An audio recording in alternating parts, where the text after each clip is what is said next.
Welcome to Arbitration Acumen, a podcast from Bracewell's International Arbitration Group that connects in-house counsel and arbitration practitioners with industry experts, institutional insiders, and top arbitrators from around the globe to share their views on key issues in arbitration today. You can reach out to any of today's speakers by emailing arbitrationacumen@bracewell.com. And we hope you enjoy this episode of Arbitration Acumen.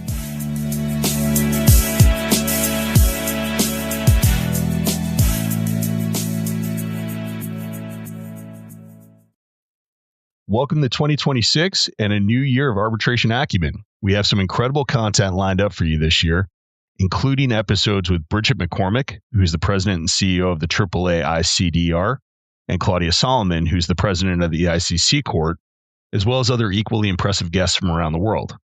But before we get to hear from them, we're going to start the year with something topical and really fascinating that's sure to educate, a multi-episode miniseries on mass arbitration. In the first few episodes this year, we'll hear from three institutions that routinely administer mass arbitrations, the CPR, JAMS, and the AAA, and then we'll hear from practitioners that routinely act as counsel in mass arbitrations. So get ready to learn. I'm sure you'll find the miniseries as informative as I have, and don't forget, if you have any questions about anything you hear or suggestions for future episodes, email them to us at arbitrationacumen@bracewell.com. So, without further ado, enjoy the first 2026 episode, enjoy the Mass Arbitration miniseries, and enjoy Arbitration Acumen. Welcome back to the next episode of Arbitration Acumen, which is the inaugural episode for 2026, in which we'll discuss the CPR Employment-Related Mass Claims Protocol, which we'll refer to as the protocols, with Mia Levi, who is CPR Dispute Resolution Services Vice President and Corporate Secretary. This episode is going to be the first of a 4-part mini-series we're doing on mass arbitration, and it's sure to be both educational and enlightening.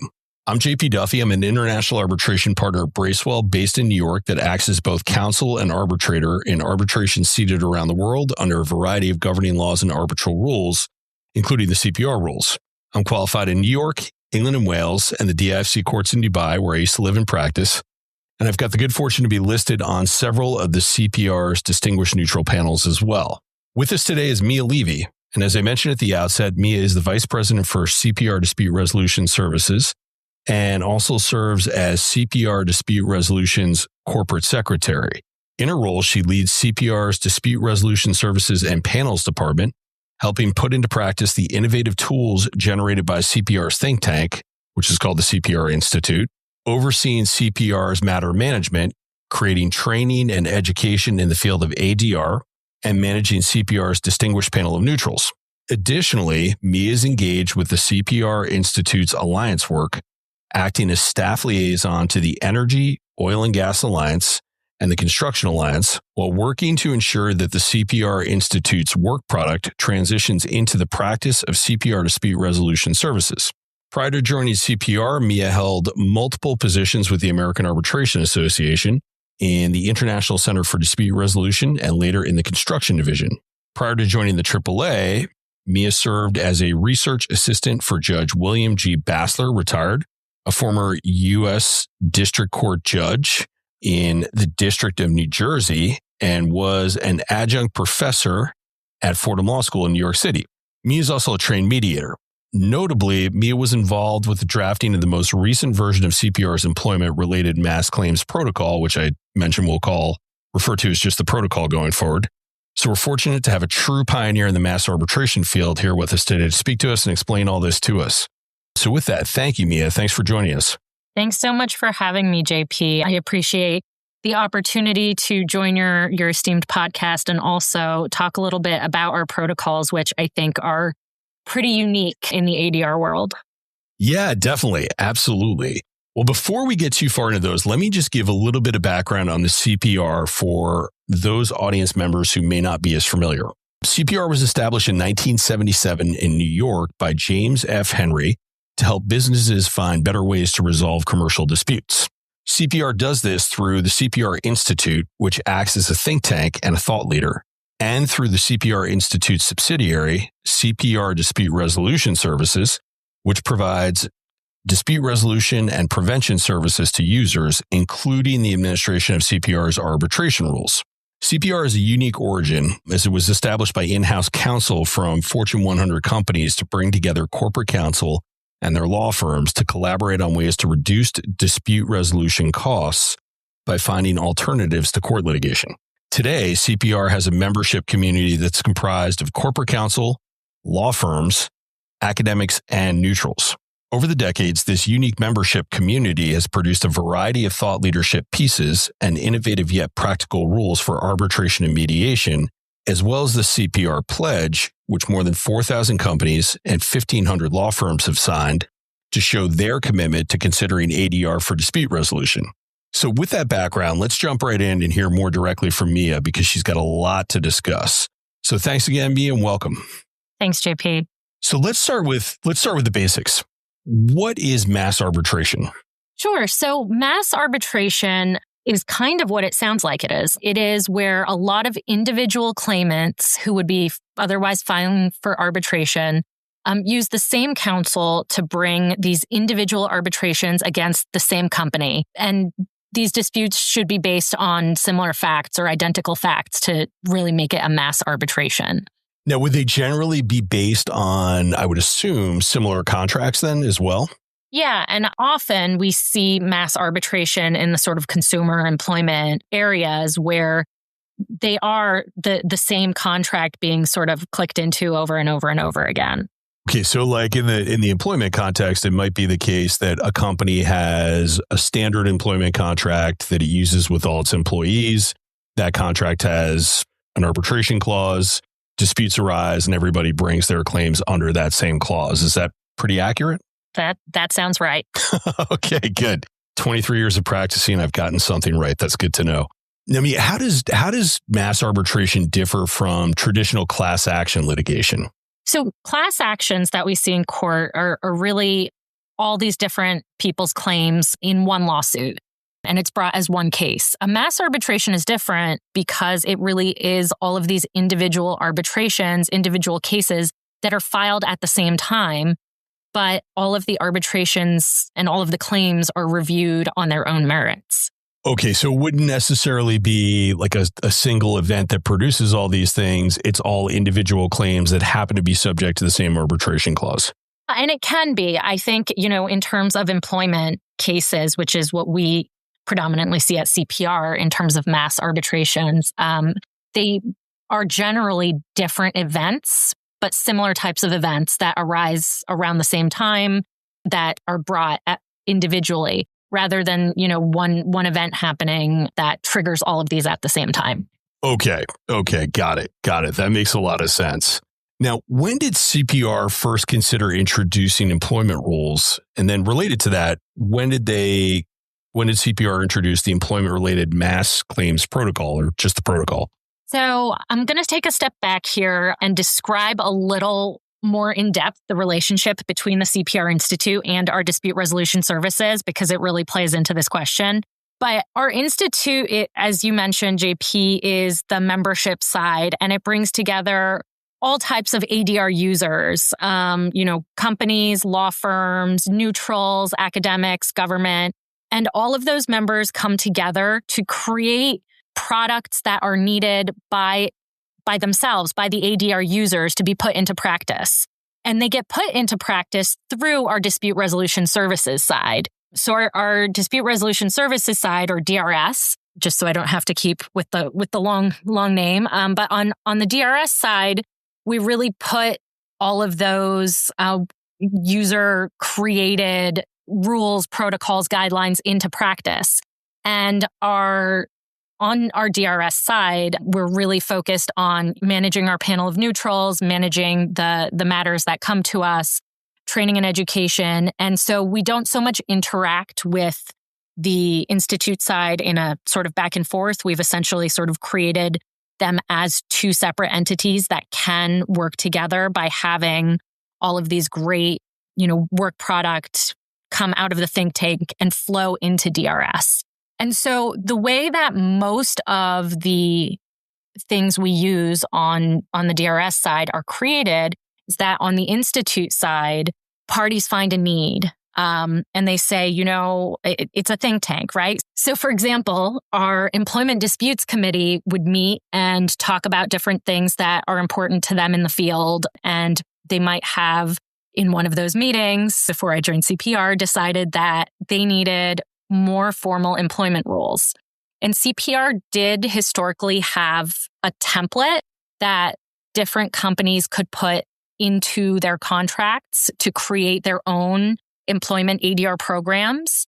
But at some point in the around, I think, 2018-19, the Employment Disputes Committee came together and thought, we really need more formal rules.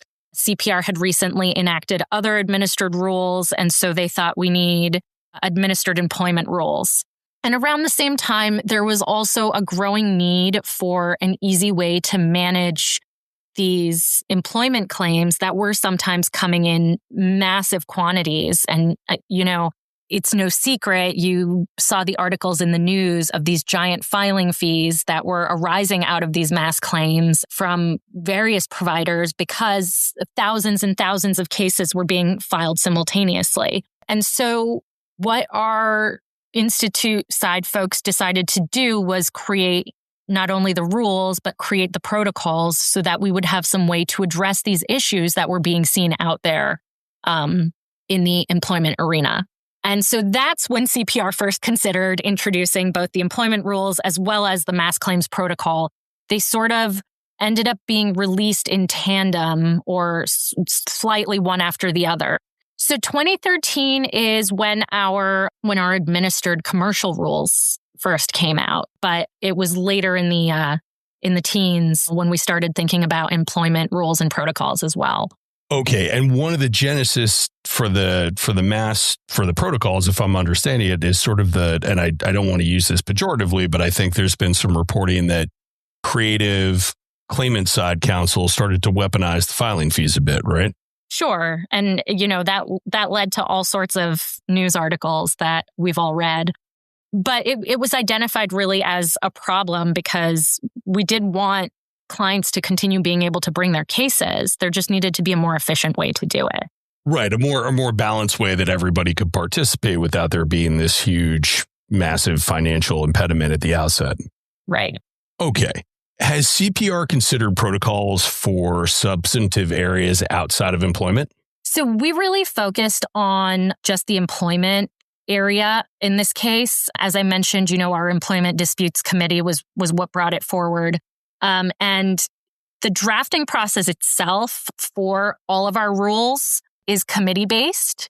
So what that means is the committees on the institute side come together and we really make sure that we have all of the stakeholders necessary. So for, the employment rules, we made sure to have not only the defense side, not only the plaintiff side, but also we had neutrals who had experience with employment-related types of claims. And they all sort of sat together and worked through what we needed to have, what makes employment rules different from commercial rules. And then the same thing sort of happened with the mass claims protocol, where we got a lot of feedback from the same stakeholders, making sure that the protocol would be fair to both sides of the table, making sure that the protocol could be managed by the institution as well. So just reviewing it from all different perspectives to make sure that we created something that was usable, that was fair. And I think that's what we ended up doing. It certainly seems that way. Now, given that, how many, and I guess it's a little over a decade of experience with the protocols, how many cases has the CPR administered under the protocol since their introduction? So our protocols came out about 5 years ago originally, so not quite a decade yet. But we've had 3 major filings under the protocols. And so what's interesting is our first version of the employment protocols included a lot of opportunity for parties to keep joining the same mass claim, the same filing. And so I think that probably would have been a few more triggers to the protocol, but we sort of just kept adding cases to the existing filing. And since then, we actually have revised the protocols. We got a version 2 and then a version 2.1, which clarifies a bit more at what point, we stop accepting new cases, at what point the parties, would need to essentially create a new mass claims filing. And then under each of them, it has varied, but we've had from about, I'd say the average would be about 80 cases being filed under one mass claim on average. Okay, so 80 individual cases, or what would otherwise be individual cases, all falling under the same mass claim on average. Correct, yeah. That's right. Let's talk a little bit about the mechanics of how this all works, because I think that's going to be, I find those things confusing myself just because I haven't done them as frequently. I've looked at them, but I think it would be really helpful for the audience to understand how this works in practical application. So what are the threshold requirements for the CPR to apply the protocols? Sure. So the trigger for the protocols to be applicable are that more than 30 individual employment-related arbitration cases need to be filed. They need to be nearly identical in nature. They need to have agreed to arbitrate under any of CPR's rules. Claimant has to have been afforded our due process protections. So we want to make sure that the claimant has been afforded due process protections. The due process protections are something that we worked on in tandem with the employment rules as well as with the protocol. And it's a list of protections for the employee, for the claimant or the consumer who's filing these cases to make sure that they have, those protections that give them a fair opportunity to be heard. So that includes things such as, the hearing location has to be within 50 miles of their home. Of course, they can agree for it to be virtual, but making sure that both parties have a say in the selection of the arbitrator, things like that. So the due process protections have to all be in place. And of course, if an arbitrator has already been appointed to one of these employment cases, it wouldn't qualify for the protocol because it would already be underway. So something that can happen, of course, the easiest way for the parties to file is to file all at once. Let's say 40 individual cases are filed by the same firm. We have a form that they can fill out, and that will just automatically trigger the protocol. But we can also have, for instance, 20 individual employment claims be filed. And while we're in the process of getting those set up, another 20 could be filed. And now, because more than 30 have been filed, assuming they meet all of the other requirements, that would also trigger the protocols. Okay, that's really helpful. Let me back up and just ask a couple of follow-up questions, just because I want to make sure I understand this. Can the protocols apply in matters in which the employment rules don't govern? So that's a tricky answer. No, they cannot. But the parties could have agreed to a different set of rules. What CPR has been doing for any case filed after July 1st in 2021, which is when our employment rules were released, all employment-related matters will only be administered under our CPR administered employment arbitration rules, regardless of the rules contained in the arbitration agreement. So for that reason, if it's an employment-related matter and it's going under the employment-related mass claims protocol, it's got to be under the employment rules. Okay, so theoretically, you could put some other set of rules in the clause, but if it's really an employment dispute, it's going to be administered under the employment rules, and then the protocols could apply. Correct. Okay. Because I noted you mentioned consumer a couple of times, and I just wanted to make sure I understood that. Can these apply in any sort of consumer context as well? So CPR does not administer consumer cases, but because we do administer cases all over the U.S., cognizant of all of the different legal technical definitions, employees are classified as consumers in certain instances. And so we do sometimes use consumer and employee a little more interchangeably because they are technically a consumer under certain legal statutes. Oh, interesting. Okay. I wasn't aware of that. That's really interesting to know. Now, how does CPR decide if, I gather you said one of the criteria is that the cases have to be of a nearly identical nature. How does the CPR decide if cases are of a nearly identical nature under the protocols? So at the outset, we really make that determination by reviewing the claims. If we have a certain number of claims that have been triggered because parties feel like they were wrongfully dismissed. And then we have a certain number of claims in which parties are objecting to the use of their image from when they, sign on to an app. Those wouldn't be nearly identical. But we do look sort of at just the subject of the claim, the subject matter of the case at hand. And we kind of make a determination, on the surface of whether they seem to be nearly identical to us or not. When that happens, we'll tell them that, assuming there's more than 30 cases, that the protocol has been triggered, but we still give them an opportunity to confirm whether they think their matters fall under the protocol. And then if they disagree or if they object, we can refer that to our administrative arbitrator to make an actual determination. Okay, so it's the CPR administrators making the determination in the first instance, but if someone has an issue with it, then it goes to an administrative arbitrator. Is that right? That's correct. Yes. And we have a sort of standing arbitrator ready to review those cases. And so that gets done pretty quickly. We basically just send them the information, and assuming there's, no conflict to them hearing the administrative issue, they'll take a look at it and create a ruling on whether it should be considered a trigger of the protocol, a mass claim or not. Okay. That's really helpful too. Well, I can sort of see, I know there's one mass arbitration of which I'm aware that was filed against a social media platform over terminations. That's sort of an easy one, right? Like everybody gets terminated because of a employment decision, right? Like, or some managerial decision. Have you guys had instances where there have been mass filings that have not all been of a nearly identical nature?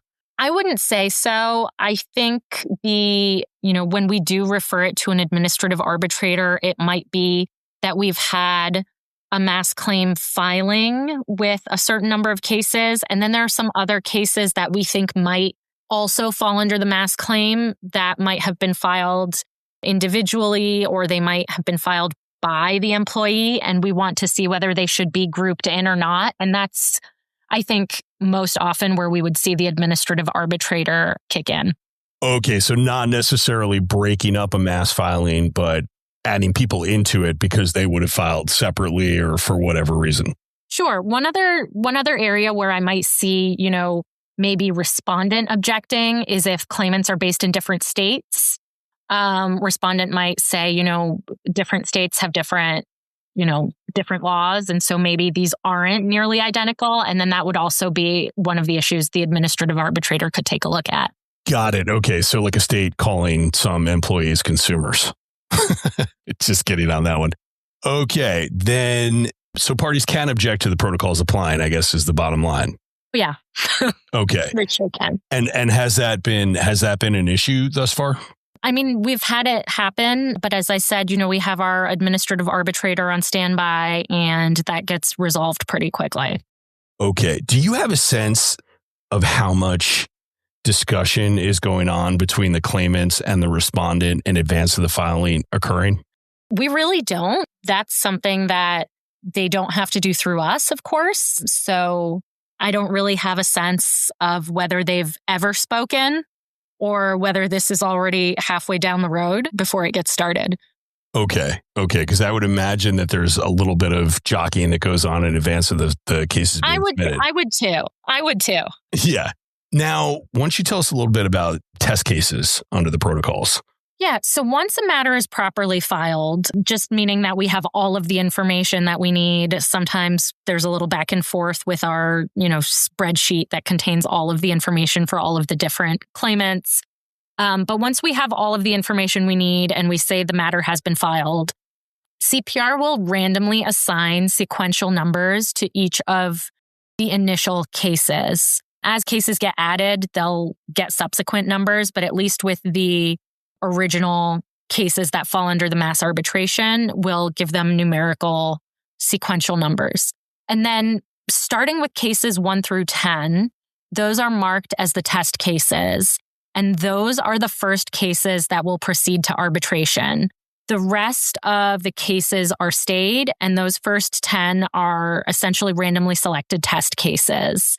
Because they are random, there's a chance that maybe they're not fully representative of all of the claims that the parties are bringing. So both claimants and respondents are also allowed to each select an additional 5 matters, so 5 for claimant, 5 for respondent, to propose as additional test cases. If they do that, they have to provide reasons why the addition of those cases would be necessary. And if there are any objections, then the administrative arbitrator will also determine whether those additional up to 10 cases should be included. So you could actually have, if I'm understanding you correctly, all the 10 randomly selected cases go forward, but there could be an additional 10 added if each side wanted to add 5. Is that right? Yeah. So if there's a need to give additional cases, if, just to make the 10 or to make the test cases fully representative, we might have up to 20. Okay. Now, how are the arbitrators for those test cases selected? So essentially, it's what you would recognize as a strike and rank process. Each test case gets its own list to rank. CPR maintains a employment mass claims panel. And so all of the arbitrators that we reach out to or that we list come from that panel of neutrals, and we will provide a short list to each test case. So from the 10 to 20, but let's say it's 10. Each of the 10 test cases gets its own ranking list. It's a random selection of the neutrals from our mass claims panel. And then both sides will rank the list, strike and rank the list, and we'll take the top 3 neutrals on each list and do what we call a query. So I'm going to take a quick step back and explain how our query process works, because it's just something we do for all of our matters, whether they're employment or commercial or otherwise. But under our query process, we reach out to arbitrators before they're appointed. We provide them with some information. On our commercial cases, we always have a conference call with the parties to ask them more information about their cases. We don't really do that under the mass claims protocol just because there are so many cases going forward at once.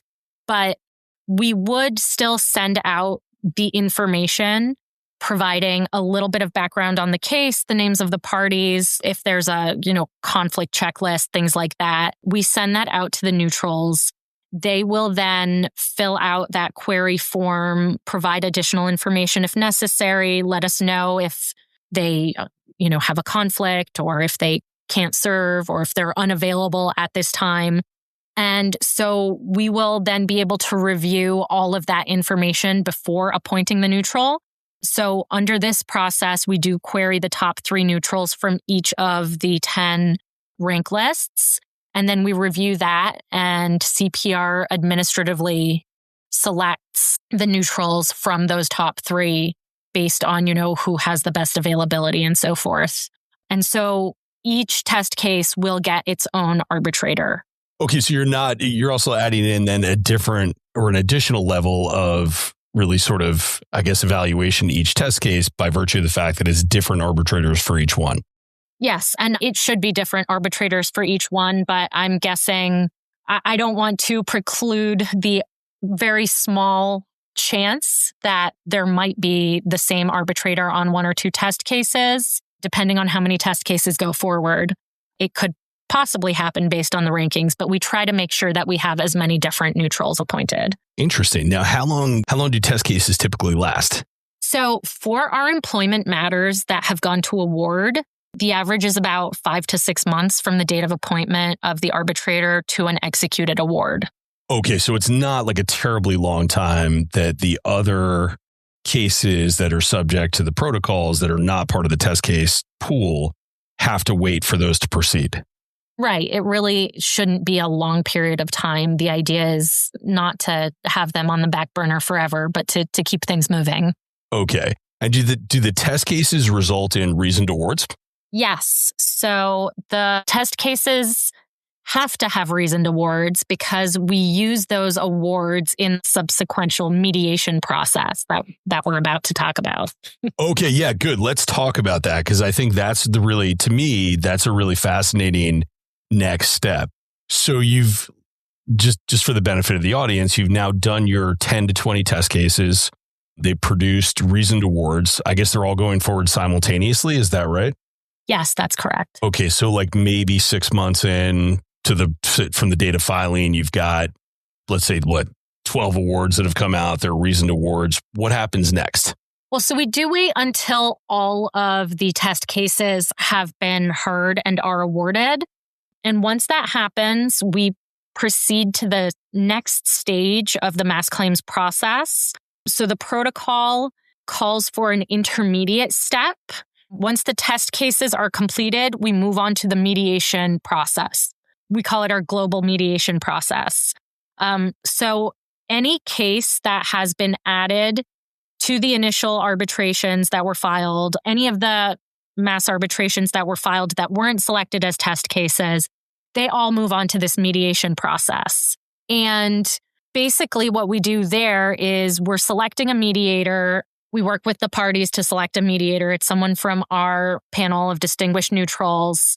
And the mediator gets these awards. They're fully redacted. So obviously they're not giving away any confidential information, but it gives the mediator a sense of how these cases are turning out and what kind of awards are being awarded. And the mediator uses this to try to work with the parties to create a framework that's going to be beneficial to all of the remaining claims, to all of the remaining parties. So one mediator providing almost an evaluative overview of all the cases within the mass filing. Yeah. And so basically it's a mediation. The mediator works with the parties. They work with all of the claimants and the respondent. They use CPR's mediation procedure, which, by the way, we just updated in July of this year. So a little shout out because it's nice and fresh. And so they use our mediation procedure and they essentially try to come up with a settlement for all of the remaining parties. Okay. So some sort of global resolution for everyone within the mass filing. Now, how long does the mediation typically last?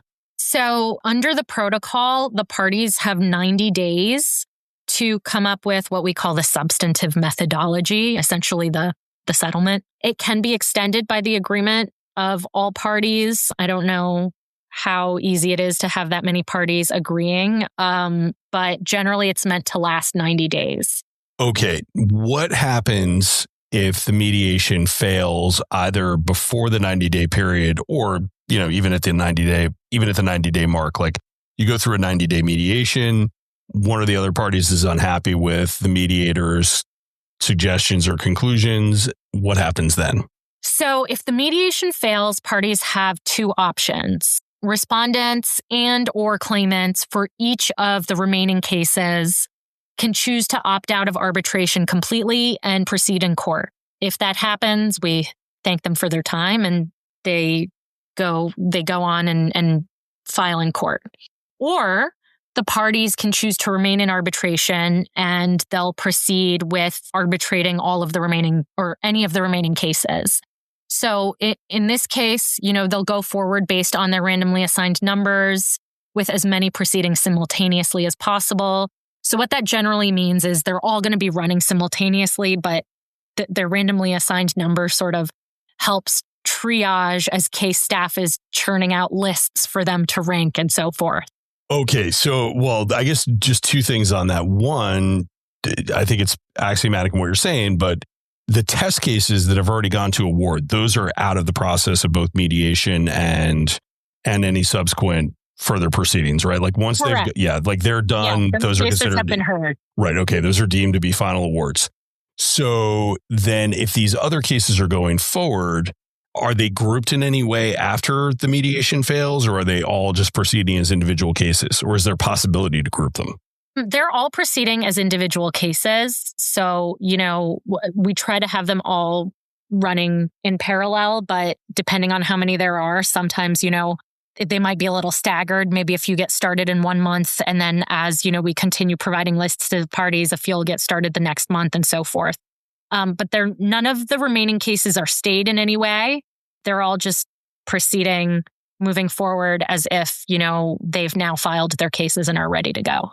Now, do you know, well, I guess let me start with this. In the instances where parties choose to proceed with arbitration on their individual claims, what would the arbitrator know about the results of the mediation, or anything at all, if anything, about the mediation?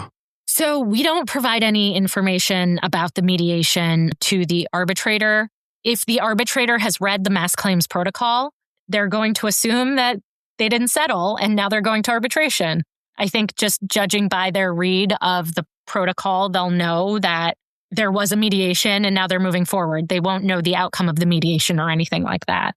Okay. And presumably all the mediation positions and everything else are all privileged and subject to settlement discussion or settlement privilege, Right. things like that. Right.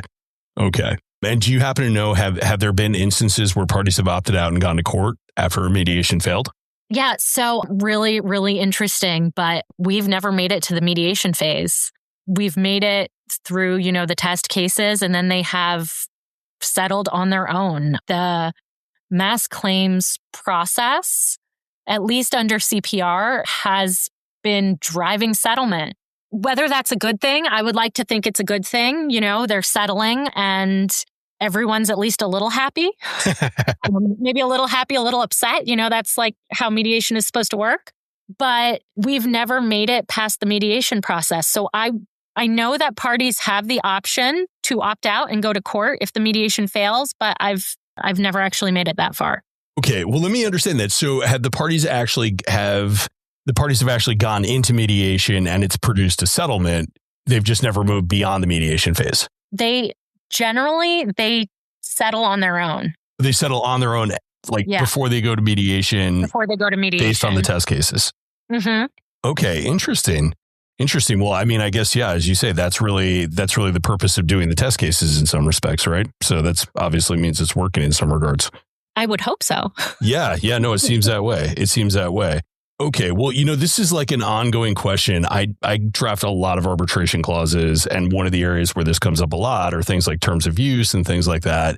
And you constantly see people asking, well, what about test cases? What about setting up a process by which that happens? And it's difficult to know at the outset whether it's going to be a useful exercise or not, but that would certainly indicate that it is, right? Because at least if it's producing an outcome, it's producing an outcome. It's not producing a result whereby parties have to keep going through formal dispute resolution processes to get to a result. Right. Interesting. Now, how are filing fees and other costs assessed under the protocols?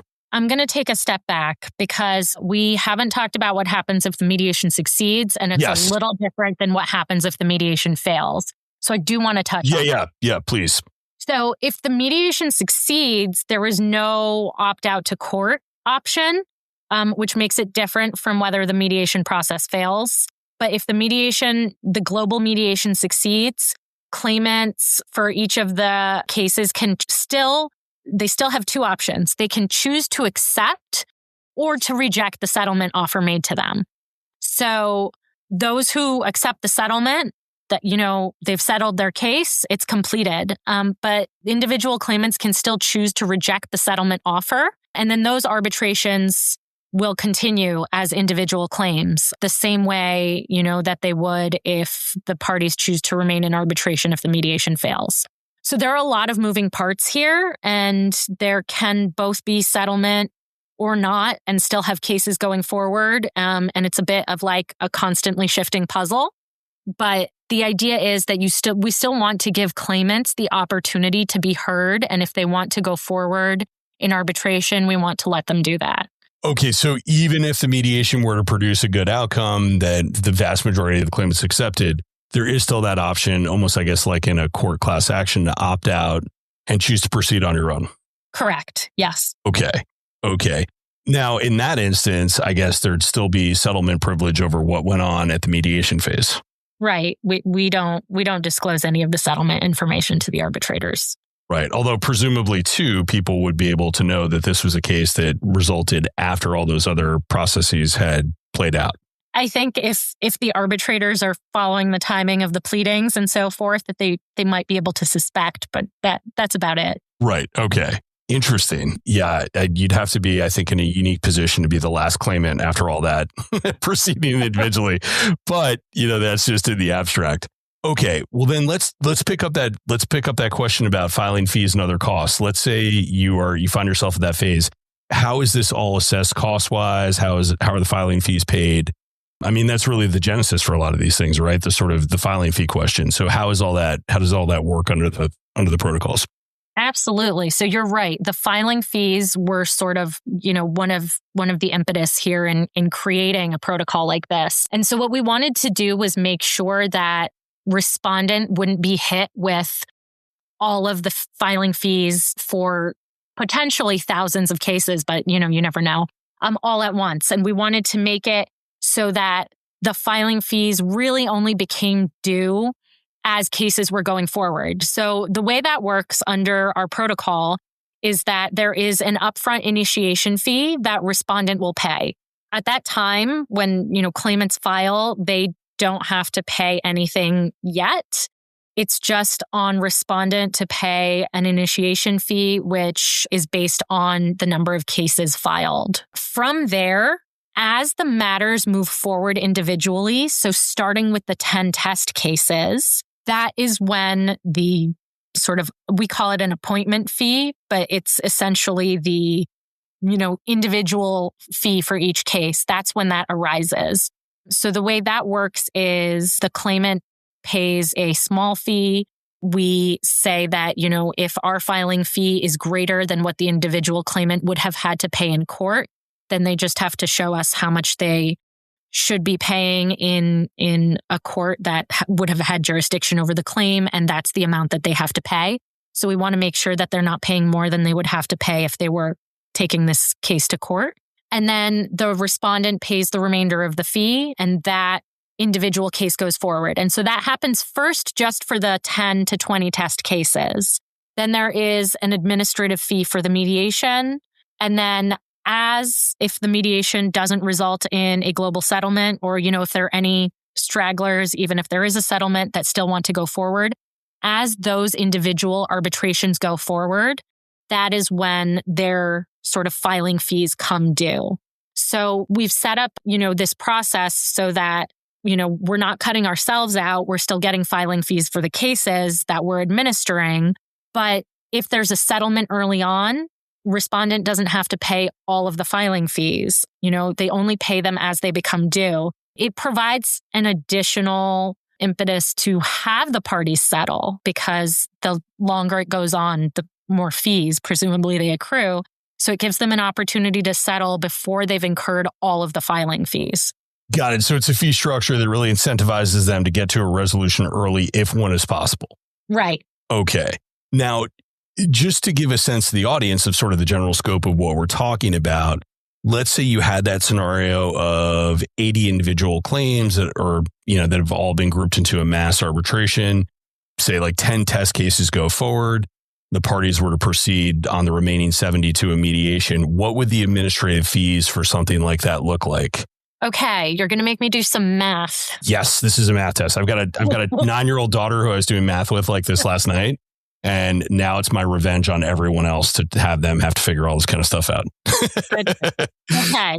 So I'm going to ballpark it here, but Yes. We're going to start with the initiation fee. So up to 1,000 cases, the initiation fee is $20,000. And that is, whether it's 100 or 900 cases, that's sort of where we landed. And that's the claimants. And that is paid by respondents. Respondents. Okay. Respondent, I guess, right? Yes, correct. That is paid by the respondent, although there could be multiples. I don't know. Maybe the company has, anyway. Got it. Yep.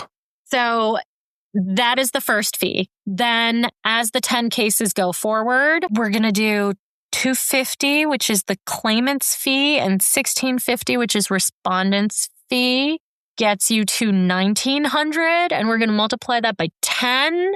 So that's another $19,000.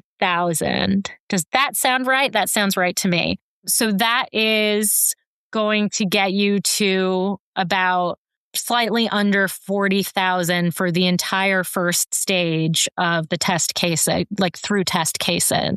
assuming there are 10. And that's including arbitrator fees or exclusive of arbitrator fees? That is exclusive of arbitrator fees. The arbitrators will have their own hourly fees, which the respondents will pay. Okay, so that's exclusively the respondent's responsibility to pay the arbitrator's Correct. fees. Okay. And are the arbitrators permitted to assess those fees against the claimants at the end if they were not to prevail? So that would be, depends on various laws, et cetera, et cetera. But if the arbitrator feels that, the costs and fees should be assessed against claimant, generally they can do so, yeah. That would be up through that gets you through the test cases phase 1. What do the administrative fees for the mediation phase look like? Because you're talking about mediating. In the scenario I put forward, you'd be mediating about 70 cases.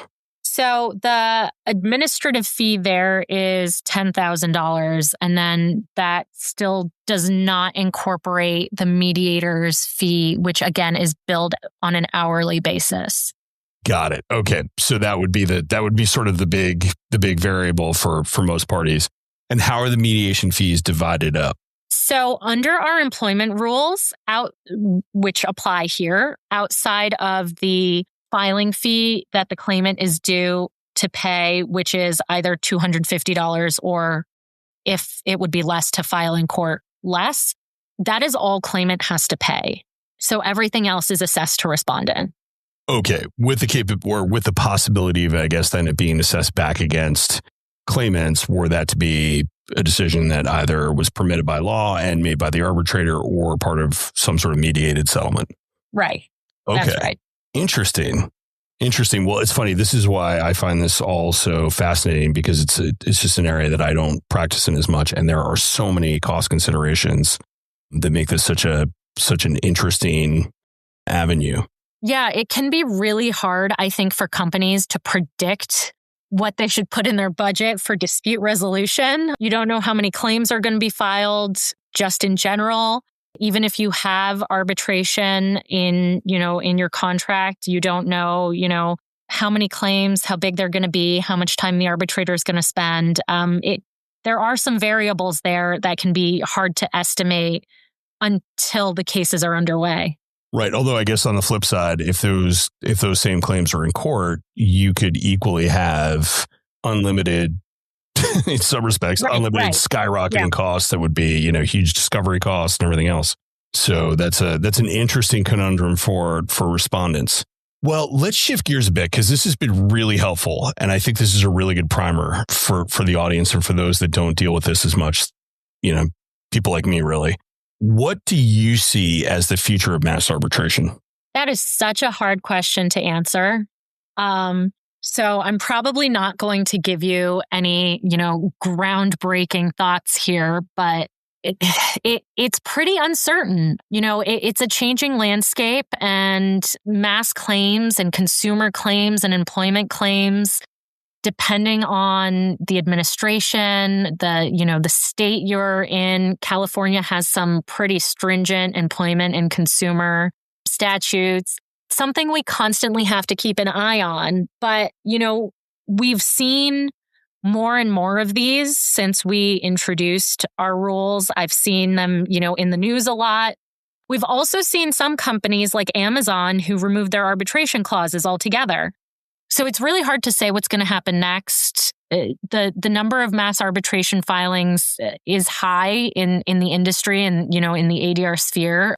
But as you can see, through our protocol, they don't all go all the way. And there's a lot of opportunity for settlement and sort of off ramps for the parties, for claimants and respondent to be able to, reach some kind of solution. Okay. I want to say we had a lot of fun creating these protocols, right? A lot of hard work went into them. A lot of thought and innovation went into them to create a different kind of process. And when people read through them, they think they're really unique and they like them. We got commended by a California judge on how fair the process was, which I think coming out of California is like high praise. Yes.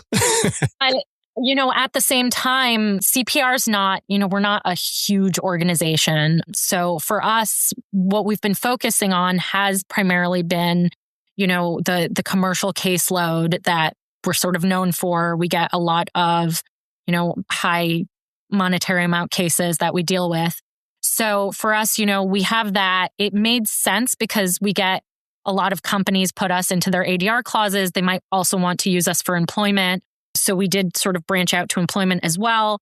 But we don't really see ourselves moving into the pure consumer space. So even though we've had a few requests on whether we would make similar protocols for the consumer space, so far we've really sort of declined to do so.